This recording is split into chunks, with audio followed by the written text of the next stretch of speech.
Here is the perfect draft strategy for 2025 fantasy football, and it'll win you your league. Yes, I know every year there are many paths to success in fantasy football, but this is a unique year, and we can find that absolute perfect draft strategy. Now, I will say one thing, though. Commonly, these are the issues that we face in fantasy leagues.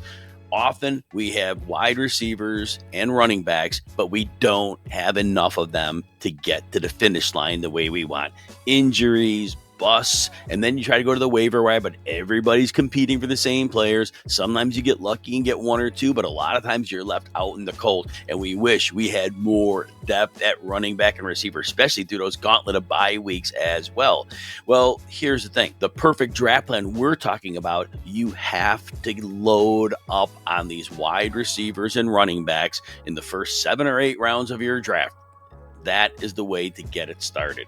Now, I'm telling you this, the way to gain that is at the expense of tight end and quarterback. But the perfect strategy this year is very important because we have some options that we have not had in prior years. Now, first of all, let's go to the quarterback position.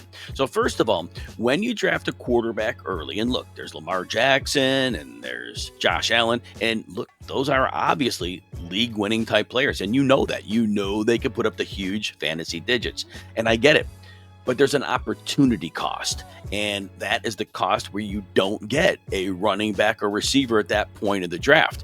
So you're taking your chance that all the later running backs and receivers are going to hit perfectly. And maybe it happens, but I think the opportunity cost this year is one worth considering waiting till later. So first of all, this is the oddity of 2025. Most years when you wait on quarterback, you are taking some horrible risks on quarterbacks that have never done it before, quarterbacks you're wish casting into a big year, and then you end up with a whole lot of nothing. Quarterbacks that you have to cut and play the waiver wire, and that is no fun. But in 2025, you have 3 quarterbacks who are getting drafted late, who have already proven they can be fantasy football superstars.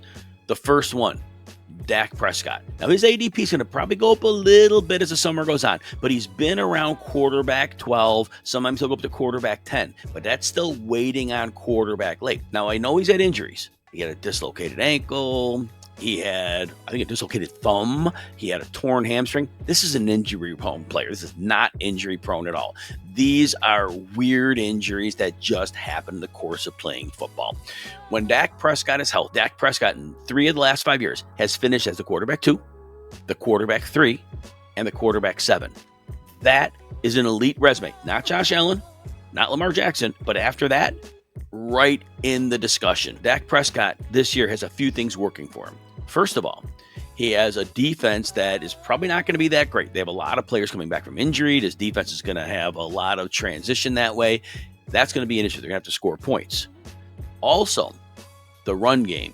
Javonte Williams, Jadon Blue, 5th-round pick. Phil Maffa picked even later than that. Miles Sanders, when week 18 last year, great, but otherwise not so good since leaving Philly. Dallas probably isn't going to be able to run the ball with the sustaining ability to move the chains. They're going to have to pass the ball. And they traded for George Pickens. You got CeeDee Lamb, George Pickens, Jake Ferguson, and a quarterback who has proven it before. There's going to be an aerial circus. Dak Prescott's a great choice. Justin Fields, often going around quarterback 11. Justin Fields last year in a few games in Pittsburgh did not look good. They protected him as a runner. They did not turn him loose at all. Justin Fields, 2022 in Chicago, 1,143 yards rushing. That is high-end fantasy production. The year after, he missed 4 games. His pace of yardage was still 880. That type of yardage, you might have Lamar, you might have Jaden Daniels. But Justin Fields, very next tier. But that 1,100 yards is better than all of them. He's in New York with the Jets now. The offensive line is good. He's got Breece Hall at running back, got Garrett Wilson at receiver. They're going to turn Fields loose. Fields is going to go back to those extreme run scripts, and he is going to be able to cash in big. Want to wait even later? This one's a little more risk. These first 2 are less risk in my mind. CJ Stroud, going usually after quarterback 15. CJ Stroud is a superstar as a rookie. Well, guess what? Last year didn't work out. The offensive line was bad, and maybe it's not that much better this year. But the thing was, the coaching was terrible, and the league made adjustments to C.J. Stroud. Well, guess what? C.J. Stroud gets to make his adjustments back to the league. We saw a superstar quarterback 2 years ago, and there is no reason to think that C.J. Stroud won't make his adjustments and come out looking great, because we have seen it. We know this young man can play football. All right, if you're enjoying this breakdown, take a second, hit like and subscribe. It helps us keep that fantasy advice moving along for you. And even if you want more RotoWire's tools, rankings, and insights, you got a 15% discount just for our YouTube viewers. You go to rotowire.com, you choose your subscription, and you use the code YouTube15 at checkout.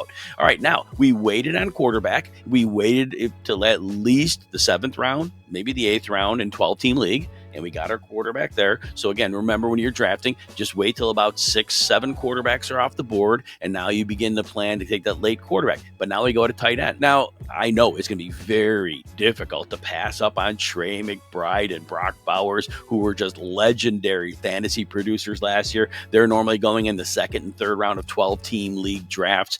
And then there's George Kittle, who goes a round or so after that. And George Kittle has been money multiple years in a row. His durability's been better, and I know it's going to be tough to not draft him, but it's the opportunity it costs. Again, we have to get those running backs and receivers, and if we do that, we find ourselves in an excellent position. So here's the thing.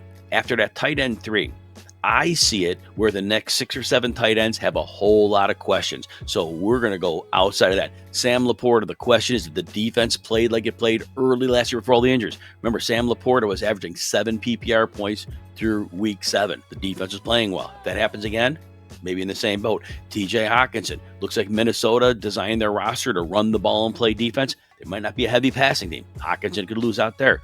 Travis Kelce, 35 going on 36 years old. Travis Kelce now with the 3 receivers healthy, probably going to see a significant reduction in targets. Evan Ingram, we love the idea, but Denver may play defense and run the ball, and they have Cortland Sutton and Marvin Mims. How much is there to go around? Mark Andrews, only about 4 targets a game last year. Did great on those. That's a low number. David Njoku, injuries, inconsistency. Tyler Warren, the rookie, he's on a team now with terrible quarterback play. Another possession wide receiver in Michael Pittman. I know that Warren's a tight end. They're going to just split those possession targets. They're all question marks. So wait, Jake Ferguson. Usually get him outside the top 10 to 12, as far as tight end 15. Jake Ferguson, 2 years ago, had a phenomenal season. Last year, only played 7 games with Dak Prescott. 3 of those games, 70-plus yards. 4 of those games, at least 11.9 PPR points. Now, you might worry. George Pickens is in town. It's not a problem. George Pickens is going to open up the defense by being able to stretch vertically. And Dak Prescott has always loved throwing the ball to his tight end. This is a great opportunity. Or you want to wait even later. Hunter Henry. Hunter Henry developed an amazing connection with Drake May last year. In the second half of the season, Henry was money every week. High targets, high production. Touchdowns weren't there because they didn't score a lot of points, but this team might be able to score a little more in a much easier schedule. And then, if you're going to take one of those, back them up. Take a super late pick. Chig Okonkwo. He's been a disappointment in Tennessee. 3 years, averaging about 500 yards. But think of the quarterbacks they've had. Think about the offensive lines they've had. That team's been a disaster. Well, now, number 1 pick Cam Ward, a quarterback. The offensive line, they brought in 3 new players. The 2 players they drafted recently, getting some experience. Chig Okonkwo is a tight end.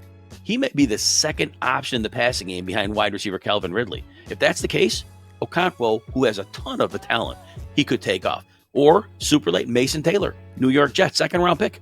Mason Taylor, pure pass catcher. They're going to have him in the starting lineup. Justin Fields already led Cole Kmet in 2023 to a career year at tight end with 719 yards and 6 touchdowns. Mason Taylor could be the number 2 option in that passing game. Wide receiver 2 after Garrett Wilson, Allen Lazard, Josh Reynolds. Not so much. So again, tight ends late, quarterbacks not as late, and then you could pile up on those running backs and wide receivers, and that's going to help you dominate your 2025 Fantasy Football League.